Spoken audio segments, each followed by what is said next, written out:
ਸਵਾਗਤ ਸਤਿ ਸ਼੍ਰੀ ਅਕਾਲ। ਮੈਂ ਅਮਰਜੀਤ, ਤੁਸੀਂ ਵੇਖ ਰਹੇ ਹੋ ਪੰਜਾਬ ਬੁੱਕ ਪੀਵੀ ਨਿਊਜ਼। ਨਿਰਪੱਖ ਸੋਚ ਨਿਰਪੱਖ ਵਿਚਾਰ। ਦੇਸ਼ ਦੇ ਪ੍ਰਧਾਨ ਮੰਤਰੀ ਯੂਰਪੀਅਨ ਦੌਰੇ ਤੇ ਨੇ। ਵੱਡੀ ਖਬਰ ਇਹ ਆ ਕਿ ਉੱਥੋਂ ਦੀ ਪ੍ਰੈਸ ਨੂੰ ਇਹ ਕਹਿ ਦਿੱਤਾ ਗਿਆ ਕਿ ਸਵਾਲ ਨਹੀਂ ਪੁੱਛੇ ਜਾਣਗੇ ਪਰ ਪ੍ਰੈਸ ਕਾਨਫਰੰਸ ਹੋਏਗੀ। ਚਲੋ ਇਹ ਮਸਲਾ ਤੇ 8 ਸਾਲਾਂ ਤੋਂ ਚੱਲਦਾ ਆ ਰਿਹਾ। ਜਦੋਂ ਦੇ ਪ੍ਰਧਾਨ ਮੰਤਰੀ ਬਣੇ ਉਹਨਾਂ ਕਦੀ ਦੇਸ਼ 'ਚ ਨਹੀਂ ਪ੍ਰੈਸ ਕਾਨਫਰੰਸ ਕੀਤੀ ਜਾਂ ਸਵਾਲਾਂ ਦੇ ਜਵਾਬ ਦਿੱਤੇ। ਉੱਥੇ ਜਾ ਕੇ ਵੀ ਕਿੱਦਾਂ ਦੇਣਗੇ। ਤੇ ਉੱਥੋਂ ਦੇ ਜਰਮਨ ਮੀਡੀਆ ਦੇ ਵਿੱਚ ਇਹ ਗੱਲ ਬਹੁਤ ਵੱਡੇ ਪੱਧਰ ਤੇ ਆ ਰਹੀ ਹੈ ਸਾਹਮਣੇ ਕਿ ਇੰਡੀਅਨ ਸਾਈਡ ਵੱਲੋਂ ਕਿਹਾ ਗਿਆ ਕਿ ਕੋਈ ਸਵਾਲ ਨਹੀਂ ਪੁੱਛੇ ਜਾਣਗੇ। ਤੇ ਇਹ ਹੁਣ ਦੇਸ਼ ਦਾ ਵਿਸ਼ਵ ਗੁਰੂ ਵਾਲਾ ਚਿਹਰਾ ਜਾਂਦਾ ਹੈ ਜਾਂ ਇੱਕ ਐਸੇ ਪ੍ਰਧਾਨ ਮੰਤਰੀ ਦਾ ਚਿਹਰਾ ਜਾਂਦਾ ਹੈ ਜਿਹੜਾ ਪੱਤਰਕਾਰਾਂ ਦੇ ਸਵਾਲਾਂ ਤੋਂ ਡਰਦਾ ਹੈ। ਇਹ ਜਰਮਨ ਦੇ ਵਿੱਚ ਹੋਇਆ, ਵਾਪਸ ਆ ਜਾਣਗੇ। ਸ਼ਾਇਦ 3 ਦਿਨ ਦਾ ਦੌਰਾ, ਅੱਜ ਪਹੁੰਚ ਵੀ ਜਾਣਗੇ ਇੰਡੀਆ। ਪਰ ਅਸੀਂ ਗੱਲ ਕਰਾਂਗੇ ਜਿਹੜੀ ਇੱਕ ਵੱਡੀ ਮਾਰ ਦੇਸ਼ ਦੇ ਲੋਕਾਂ ਦੇ ਉੱਤੇ ਪਈ ਹੈ। ਰੈਪੋ ਰੇਟ ਆਰਬੀਆਈ ਨੇ ਵਧਾ ਦਿੱਤਾ ਕਿਉਂਕਿ ਇਨਫਲੇਸ਼ਨ ਇੰਨੀ ਹੈ ਕਿ ਆਰਬੀਆਈ ਦੀ ਵੀ ਮਜਬੂਰੀ ਆ। ਹਾਲਾਂਕਿ ਆਰਬੀਆਈ ਦੇ ਗਵਰਨਰ ਆਪਾਂ ਨੂੰ ਵੀ ਪਤਾ ਹੈ ਕਿ ਭਾਜਪਾ ਸਰਕਾਰ ਦੇ ਚੇਤੇ ਨੇ, ਰਘੂ ਰਮਨ ਜੀ ਤੋਂ ਬਾਅਦ ਉਹਨਾਂ ਨੂੰ ਬਣਾਇਆ ਗਿਆ। ਹਾਲਾਂਕਿ ਉਦੋਂ ਜਦੋਂ ਗਵਰਨਰ ਬਣੇ ਉਦੋਂ ਵੀ ਇਹ ਗੱਲਾਂ ਆਈਆਂ ਕਿ ਉਹ ਇਸ ਫੀਲਡ ਦੇ ਨਹੀਂ ਨੇ, ਜੋ ਵੀ ਹੈ ਚਲੋ। ਪਰ ਰੈਪੋ ਰੇਟ ਵਧਣ ਦੇ ਨਾਲ ਲੋਕਾਂ ਦੇ ਉੱਤੇ ਮਾਰ ਪਏਗੀ। ਉਹਦਾ ਅਸਰ ਕੀ ਹੋਏਗਾ ਜਾਣਦੇ ਹਾਂ ਆਪਾਂ ਨੀਤੀਸ਼ ਜੀ ਤੋਂ, ਜਿਨ੍ਹਾਂ ਦੀ ਲਾਈਨ ਫਾਈਨਾਂਸ ਦੀ ਆ। ਉਹ ਚੰਗੀ ਤਰ੍ਹਾਂ ਸਮਝਾ ਸਕਣਗੇ ਕਿ ਰੈਪੋ ਰੇਟ ਦੇ ਵਧਣ ਦੇ ਨਾਲ ਆਮ ਲੋਕਾਂ ਦੀ ਜ਼ਿੰਦਗੀ 'ਤੇ ਕੀ ਫਰਕ ਪੈਣ ਵਾਲਾ। ਰੈਪੋ ਰੇਟ 0.40% ਵੱਧ ਗਿਆ ਨੀਤੀਸ਼ ਜੀ, ਇਹਦੇ ਨਾਲ ਕੀ ਫਰਕ ਪਏਗਾ? ਅੱਗੇ ਹੀ ਲੋਕ ਜੂਝ ਰਹੇ ਨੇ ਮਹਿੰਗਾਈ ਦੀ ਮਾਰ ਤੋਂ। ਜੈ ਭੀਮ ਜੈ ਸੰਵਿਧਾਨ ਜੀ। 4% ਤੋਂ 40 ਬੇਸਿਸ ਪੁਆਇੰਟ ਵਧਿਆ ਜੀ, 4.40। ਤੇ ਹੱਥ ਕੰਗਨ ਕੋ ਆਰਸੀ ਕਿਹਾ, ਜਿਹੜੀ ਚੀਜ਼ ਆਪਾਂ ਰੌਲਾ ਪਾ ਰਹੇ ਸੀ ਕਿ ਅਰਥ ਵਿਵਸਥਾ ਪਟਰੀ ਤੋਂ ਡਰੇਲ ਹੋ ਚੁੱਕੀ ਆ, ਹਾਂ, ਉਹ ਖੁੱਲ੍ਹ ਕੇ ਬਾਹਰ ਆ ਗਿਆ। ਔਰ ਆਰਬੀਆਈ ਗਵਰਨਰ ਨੇ ਮੇਨ ਗੱਲ ਇਹਦੇ 'ਤੇ ਇਹ ਰੱਖੀ ਕਿ ਕਿਉਂ ਵਧਾਇਆ ਗਿਆ ਸਾਡਾ ਮਹਿੰਗਾਈ ਦਰ ਲਗਾਤਾਰ 7%। ਬਿਲਕੁਲ, ਹਾਂ, ਇਹ ਹਾਲੇ ਸਰਕਾਰੀ ਆંકੜੇ ਆ। ਹਾਂ, ਜੇ ਆਪਾਂ ਗੱਲ ਗਰਾਊਂਡ ਦੀ ਰਿਐਲਿਟੀ ਦੀ ਮੰਨੀਏ ਤੇ ਜ਼ਿਆਦਾ ਵੀ ਹੋ ਸਕਦੀਆਂ। ਬਿਲਕੁਲ। ਦੂਜੀ ਵੱਡੀ ਕੰਡੀਸ਼ਨ ਦੱਸੀ ਜੀ, ਜੀਓ ਪੋਲੀਟੀਕਲ, ਰਸ਼ੀਅਨ ਯੂਕਰੇਨ ਵਾਰ, ਅਨਸਟੇਬਲ ਜਿਹੜੀ ਚੀਜ਼ਾਂ ਚੱਲ ਰਹੀਆਂ, ਯੂਰੋਪੀਅਨ ਕਨਫਲਿਕਟ ਹੈਗਾ ਰਸ਼ੀਆ ਦੇ ਨਾਲ, ਉਹਨਾਂ ਚੀਜ਼ਾਂ ਦਾ ਗਵਰਨਰ ਸਾਹਿਬ ਨੇ ਕਿਹਾ ਕਿ ਇਹਨਾਂ ਦਾ ਅਸਰ ਹੈਗਾ। ਓਕੇ, ਠੀਕ ਹੈ। ਤੀਜਾ ਉਹਨਾਂ ਨੇ ਗੱਲ ਕਹੀ ਕਿ ਐਡੀਬਲ ਆਇਲ, ਖਾਣ ਦਾ ਤੇਲ। ਇੱਕ ਦੇਖੋ, ਆਰਬੀਆਈ ਗਵਰਨਰ ਨੂੰ ਸਲਾਮ ਹੈ ਜਿਹਨੇ ਇਹ ਚੀਜ਼ਾਂ ਵਿੱਚ ਮੈਂਸ਼ਨ ਕੀਤੀਆਂ 15-20 ਪੁਆਇੰਟ, ਜਿਹੜੇ ਨੁਕਤੇ ਮੈਂ ਮੇਨ ਦੱਸ ਰਿਹਾ। ਤੇ ਉਹਨਾਂ ਨੇ ਖਾਣੇ ਦੇ ਤੇਲ ਤੱਕ ਨੂੰ ਵੀ ਮੈਂਸ਼ਨ ਕੀਤਾ। 130 ਕਰੋੜ ਦੀ ਆਬਾਦੀ ਹੈ, ਖਾਣੇ ਦਾ ਤੇਲ ਕੰਜ਼ੰਪਸ਼ਨ ਕਰਦੀ ਹੈ ਔਰ ਸਾਨੂੰ ਉਹ ਬਾਹਰੋਂ ਮੰਗਾਉਣਾ ਪੈਂਦਾ, ਇੰਪੋਰਟ ਕਰਵਾਉਣਾ ਪੈਂਦਾ ਵਾ, ਜਿਹਦੇ ਨਾਲ ਸਾਡੀ ਜਿਹੜੀ ਆ ਫੋਰਨ ਰਿਜ਼ਰਵ ਉਹਦੇ ਉੱਤੇ ਅਸਰ ਪੈਂਦਾ। ਠੀਕ ਹੈ। ਪੈਟਰੋਲ ਔਰ ਡੀਜ਼ਲ ਦੀਆਂ ਵਧੀਆਂ ਕੀਮਤਾਂ ਵੀ ਇੱਕ ਵੱਡਾ ਕਾਰਨ ਹੈਗਾ। ਇਹ ਵੀ ਸਾਡੇ ਫੋਰਨ ਰਿਜ਼ਰਵ ਨੂੰ ਘਾਣ ਕਰਦਾ। ਠੀਕ ਹੈ। ਉਸ ਤੋਂ ਬਾਅਦ ਮੇਨ ਗੱਲ ਆਈ ਜੀ ਕਿ ਸਮਾਨ ਜਿਹੜਾ ਵਾ ਉਹ ਸਾਰਾ ਮਹਿੰਗਾ ਹੋ ਚੁੱਕਾ ਵਾ। ਲੋਨ ਜਿਹੜੇ ਆ ਐਗਜ਼ਿਸਟਿੰਗ ਤੇ ਨਵੇਂ ਲੋਨ ਉਹ ਹੁਣ ਅੱਜ ਤੋਂ ਮਹਿੰਗੇ ਹੋ ਜਾਣਗੇ। ਔਰ ਉਹਦਾ ਕੀ ਫਰਕ ਪਏਗਾ ਜੀ? ਐਸਐਮਈ ਜਿਹੜੇ ਨੇ, ਛੋਟੇ ਲਘੂ ਉਦਯੋਗ ਜਿਹੜੇ ਨੇ, ਜਿਨ੍ਹਾਂ ਨੂੰ ਅੱਗੇ ਹੀ ਬੈਂਕ ਦੀ ਉਨੀ ਫੈਸਿਲਿਟੀ ਨਹੀਂ ਮਿਲਦੀ ਜਿਹੜੀ ਮਿਲਣੀ ਚਾਹੀਦੀ ਹੈ ਲਘੂ ਉਦਯੋਗਾਂ ਨੂੰ, ਉਹਨਾਂ ਲਈ ਹੋਰ ਮਹਿੰਗਾ ਹੋ ਗਿਆ। ਘਰ ਦਾ ਸੁਪਨਾ ਲੈਣ ਵਾਲੇ ਜਿਹੜੇ ਆਲਰੇਡੀ ਫਲੋਟਿੰਗ ਤੇ ਹੈਗੇ ਜਿਹੜੇ, ਉਹਨਾਂ ਦੇ ਲੋਨ ਜਿਹੜੇ ਮਹਿੰਗੇ ਹੋ ਗਏ, ਤੇ ਜਿਹੜੇ ਲੈਣ ਚੱਲੇ ਨੇ ਉਹਨਾਂ ਦੇ ਵੀ ਲੋਨ ਮਹਿੰਗੇ ਹੋ ਗਏ। ਠੀਕ ਹੈ।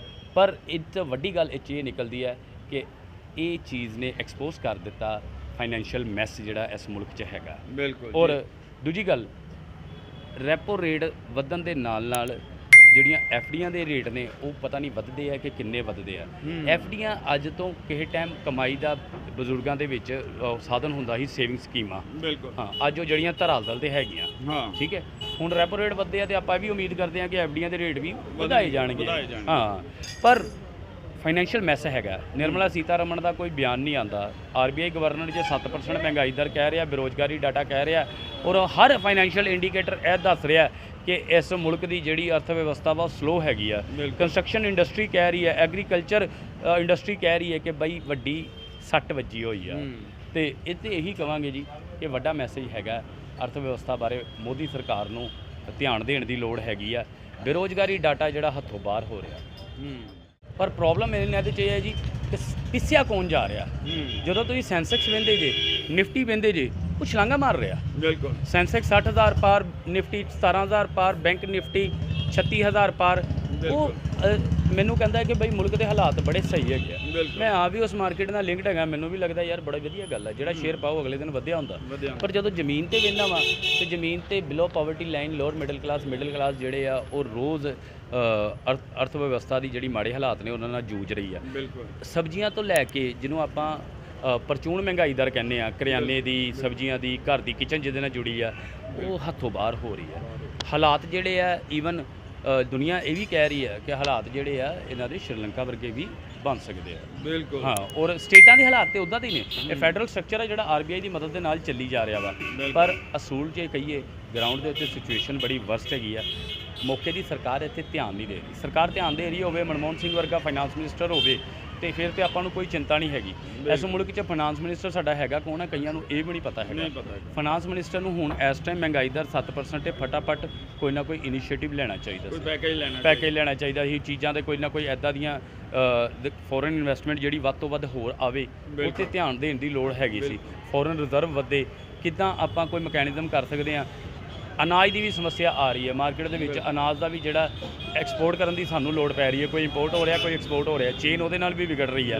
ਜੀਓ ਪੋਲੀਟੀਕਲ ਸਿਚੁਏਸ਼ਨ ਇਹਦੇ ਵਿੱਚ ਕੰਮ ਜਿਹੜਾ ਵਾ ਵਿਦੇਸ਼ ਮੰਤਰਾਲੇ, ਫਾਈਨਾਂਸ ਮਿਨਿਸਟਰੀ ਦਾ ਔਰ ਰਲ ਕੇ ਹੈਗਾ ਕਿ ਆਪਾਂ ਅੱਜ ਦੁਨੀਆ ਇੱਕ ਗਲੋਬਲ ਵਿਲੇਜ ਹੈਗੀ ਹੈ। ਇੱਦਾਂ ਨਹੀਂ ਹੋ ਸਕਦਾ ਕਿ ਰਸ਼ੀਆ ਯੂਕਰੇਨ 'ਚ ਕੋਈ ਚੀਜ਼ ਹੋ ਰਹੀ ਹੈ ਤੇ ਉਹਦਾ ਅਸਰ ਭਾਰਤ ਦੀ ਧਰਤੀ ਤੇ ਨਹੀਂ ਹੋਊਗਾ। ਤੁਹਾਨੂੰ ਉਹਦੇ ਲਈ ਕਾਊਂਟਰ ਪ੍ਰੋਡਕਟਿਵ ਮੈਜਰਸ ਜਿਹੜੇ ਨੇ ਲੈਣ ਦੀ ਲੋੜ ਹੈਗੀ ਆ। ਪਰ ਪ੍ਰੋਬਲਮ ਇਹ ਹੈ ਕਿ ਟੂ ਲੇਜ਼ੀ ਟੂ ਐਕਟ, ਬਹੁਤ ਸੁਸਤ ਲੱਗਦੀ ਹੈ ਸਰਕਾਰ ਕਿਸੇ ਵੀ ਤਰੀਕੇ ਦਾ ਰਿਐਕਟ ਕਰਨ ਦੇ ਵਿੱਚ। ਕੰਸਟਰਕਸ਼ਨ ਇੰਡਸਟਰੀ ਠੱਪ ਹੋ ਚੁੱਕੀ ਹੈ ਪੂਰੀ ਤਰ੍ਹਾਂ। ਸਭ ਤੋਂ ਵੱਡੀ ਗੱਲ, ਕੰਸਟਰਕਸ਼ਨ ਇੰਡਸਟਰੀ ਦਾ ਰੌਲਾ ਕਿਉਂ ਪਾਉਂਦਾ ਹੁੰਦਾ ਜੀ, ਸਭ ਤੋਂ ਜ਼ਿਆਦਾ ਜੌਬਸ ਪੈਦਾ ਕਰਦਾ। ਖਾਸ ਤੌਰ ਦੇ ਉੱਤੇ ਮੈਟਰੋ ਸਿਟੀਜ਼ ਦੇ ਵਿੱਚ ਪ੍ਰਵਾਸੀ ਜਿਹੜੇ ਆ ਪਿੰਡਾਂ ਤੋਂ ਮਹਾਰਾਸ਼ਟਰ ਜਾਂਦੇ ਆ, ਬਿਹਾਰ ਤੋਂ, ਯੂਪੀ ਤੋਂ, ਦਿੱਲੀ ਜਾਂਦੇ ਆ, ਨੋਇਡਾ ਆਉਂਦੇ ਆ, ਉਹਨਾਂ ਦਾ ਮੇਨ ਸੋਰਸ ਹੁੰਦਾ ਜਿਹੜੀਆਂ ਫਲੈਟ ਦੀਆਂ ਇਨਵੈਂਟਰੀਆਂ ਬਣਦੀਆਂ, ਹਾਈਵੇ ਬਣਦੇ ਆ, ਘਰ ਬਣਦੇ ਆ, ਉਹ ਤੋਂ ਜੌਬਸ ਪੈਦਾ ਹੁੰਦੀ ਹੈ। ਕਿਉਂ? ਐਗਰੀਕਲਚਰ ਦੇ ਵਿੱਚ ਉਹ ਇਨਕਮ ਨਹੀਂ ਹੈਗੀ। ਹਾਂ, ਹੁਣ ਡਿਵੈਲਪਮੈਂਟ ਦੇ ਕੰਮਾਂ ਦੇ ਵਿੱਚ ਸਰਕਾਰ ਪੈਸਾ ਨਹੀਂ ਲਾ ਰਹੀ। ਜਦੋਂ ਇਨਫਲੇਸ਼ਨ ਵੱਧ ਰਹੀ ਹੈ, ਫੋਰਨ ਰਿਜ਼ਰਵ ਤੇ ਭਾਰ ਪੈ ਰਿਹਾ ਵਾ, ਸਰਕਾਰ ਦੇ ਹਾਲਾਤ ਅੱਗੇ ਮਾੜੇ ਲੱਗ ਰਹੇ ਆ, ਉਹਦੇ ਵਿੱਚ ਕੀ ਹੁੰਦਾ ਵਾ ਕਿ ਸਰਕਾਰ ਮਨਰੇਗਾ ਵਰਗੀਆਂ ਸਕੀਮਾਂ ਜਿਹੜੀਆਂ ਜਿਹਦੇ ਤੇ ਬੜਾ ਪ੍ਰਾਊਡ ਫੀਲ ਕਰਦੀ ਆ, ਉਹਨੂੰ ਉਹਨਾਂ ਫੈਸਿਲਿਟੇਟ ਨਹੀਂ ਕਰ ਪਾਏਗੀ, ਕਰ ਵੀ ਨਹੀਂ ਰਹੀ ਔਰ ਕਰ ਵੀ ਨਹੀਂ ਪਾਏਗੀ। ਸੋ ਫਾਈਨੈਂਸ਼ੀਅਲ ਮੈਸ ਹੈਗਾ ਇਸ ਮੁਲਕ ਦੇ ਵਿੱਚ। ਪਰ ਨਿਫਟੀ ਸੈਂਸੈਕਸ ਨੂੰ ਵੇਖ ਕੇ ਮਿਡਲ ਕਲਾਸ, ਅਪਰ ਮਿਡਲ ਕਲਾਸ ਅੱਖਾਂ ਬੰਦ ਕਰਕੇ ਬੈਠੀ ਹੋਈ ਆ ਔਰ ਉਹਨੂੰ ਲੱਗ ਰਿਹਾ ਕਿ ਆਲ ਇਜ਼ ਵੈਲ, ਪਰ ਆਲ ਇਜ਼ ਵੈਲ ਇਸ ਮੁਲਕ ਦੀ ਇਕਨੋਮੀ ਦੇ ਵਿੱਚ ਨਹੀਂ ਹੈਗਾ। 7% ਦੀ ਮਹਿੰਗਾਈ ਦਰ ਨੇ, ਆਰਬੀਆਈ ਗਵਰਨਰ ਦੇ 10 ਸੂਤਰੀ ਪ੍ਰੋਗਰਾਮ ਨੇ ਜਿਹੜੇ ਰਿਮਾਰਕਸ ਸਨ, ਉਹਨੇ ਇਹ ਦੱਸਤਾ ਕਿ ਪ੍ਰੋਬਲਮ ਆਰਥਿਕ ਸੰਕਟ ਵਾਲੀ ਇਸ ਮੁਲਕ 'ਚ ਹੈਗੀ। ਕਹਿਣ ਦਾ ਮਤਲਬ ਇਹ ਹੈ ਕਿ ਰੈਪੋ ਰੇਟ ਵਧਣ ਦੇ ਨਾਲ ਆਮ ਲੋਕਾਂ ਦੀ ਜ਼ਿੰਦਗੀ ਤੇ ਅਸਰ ਹੋਏਗਾ। ਜਿਨ੍ਹਾਂ ਲੋਕਾਂ ਨੇ ਘਰ ਲਏ ਨੇ, ਲੋਨ ਤੇ ਲਏ ਨੇ, ਅੱਜ ਦੀ ਹਾਲਾਤ ਇਹੀ ਨੇ ਕਿ ਘਰ ਲੋਨ ਤੇ ਹੀ ਲਿਆ ਜਾ ਸਕਦਾ, ਅਦਰਵਾਈਜ਼ ਘਰ ਦਾ ਸੁਪਨਾ ਕਿਸੇ ਦਾ ਪੂਰਾ ਨਹੀਂ ਹੋ ਸਕਦਾ। ਆਵਾਸ ਯੋਜਨਾਵਾਂ ਸਾਰਾ ਕੁਝ ਚਲਾਇਆ ਜਾਂਦਾ ਹੈ, ਪਰ ਉਹ ਗਰਾਊਂਡ ਤੇ ਕਿਸੇ ਤੱਕ ਪਹੁੰਚਦਾ ਨਹੀਂ ਹੈ। ਅਰਥ ਵਿਵਸਥਾ ਦੇ ਹਾਲਾਤ ਖਰਾਬ ਨੇ, ਇਹ ਗਵਰਨਰ ਦੇ ਰਿਮਾਰਕਸ ਨੇ ਤੈਅ ਕਰ ਦਿੱਤਾ ਹੋਇਆ। ਮੁੱਦਾ ਇਹ ਆ ਕਿ ਤੁਹਾਨੂੰ ਸਾਫ਼ ਸ਼ਬਦਾਂ 'ਚ ਸਮਝਾਵਾਂਗੇ ਕਿ ਜੇ ਲੋਕਾਂ ਦੀਆਂ ਜੇਬਾਂ 'ਚ ਪੈਸਾ ਆਏਗਾ ਤਾਂ ਇਕਨੋਮੀ ਫਲੋਰਿਸ਼ ਕਰੇਗੀ, ਜੇ ਲੋਕਾਂ ਦੀਆਂ ਜੇਬਾਂ 'ਚ ਪੈਸਾ ਨਹੀਂ ਹੈਗਾ ਤੇ ਅਰਥ ਵਿਵਸਥਾ ਡਾਊਨ ਹੈ। ਇਹਦਾ ਮਤਲਬ ਅਸੀਂ ਥੱਲੇ ਨੂੰ ਜਾ ਰਹੇ ਹਾਂ। ਸ਼ੇਅਰ ਮਾਰਕੀਟ ਦੇ ਨਾਲ ਕੁਝ ਲੋਕ 8% ਤੋਂ, ਮੈਨੂੰ ਲੱਗਦਾ ਜ਼ਿਆਦਾ 8% ਹੋਣਗੇ ਨੀਤੀਸ਼ ਜੀ ਸ਼ੇਅਰ ਮਾਰਕੀਟ ਨਾਲ। ਬਹੁਤ ਘੱਟ ਲੋਕ ਨੇ ਸਿਰਫ ਉਹ ਸ਼ੇਅਰ ਮਾਰਕੀਟ ਨੂੰ, ਹਾਂ, ਸ਼ੇਅਰ ਮਾਰਕੀਟ ਨੂੰ ਹੀ ਅਰਥ ਵਿਵਸਥਾ ਨਾਲ ਜੋੜ ਕੇ ਦੱਸਣਾ ਕਿ ਉਹ ਛਲਾਂਗਾ ਮਾਰ ਰਿਹਾ ਹੈ, ਗਲਤ ਹੋਏਗਾ।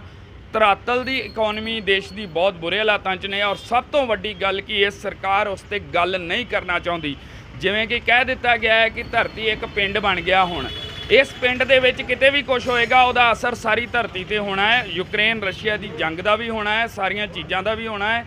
ਇਸ ਕਰਕੇ ਇਸ ਸਰਕਾਰ ਨੂੰ ਜਲਦੀ ਤੋਂ ਜਲਦੀ ਅਰਥ ਵਿਵਸਥਾ ਨੂੰ ਲੈ ਕੇ, ਡਿਵੈਲਪਮੈਂਟ ਨੂੰ ਲੈ ਕੇ, ਇਨਫਰਾਸਟ੍ਰਕਚਰ ਨੂੰ ਲੈ ਕੇ ਕੁਝ ਵੱਡੇ ਪੈਕੇਜ ਅਨਾਉਂਸ ਕਰਨੇ ਪੈਣਗੇ। ਨਹੀਂ ਤਾਂ ਜੋ ਹਾਲਾਤ ਸ਼੍ਰੀਲੰਕਾ ਦੇ ਹੋਏ ਨੇ, ਸਾਡੇ ਸੂਬਿਆਂ ਦੇ ਤੇ ਹੈਗੇ ਆ, ਫੈਡਰਲ ਸਟਰਕਚਰ ਕਰਕੇ ਥੋੜਾ ਪਰਦਾ ਪਿਆ ਹੋਇਆ ਵਾ, ਉਹ ਵੀ ਖਤਰਨਾਕ ਪੋਜੀਸ਼ਨ 'ਚ ਪਹੁੰਚ ਸਕਦੇ ਨੇ। ਜਿਉਂਦੇ ਵਸਦੇ ਰਹੋ, ਫੇਰ ਮਿਲਾਂਗੇ। ਧੰਨਵਾਦ।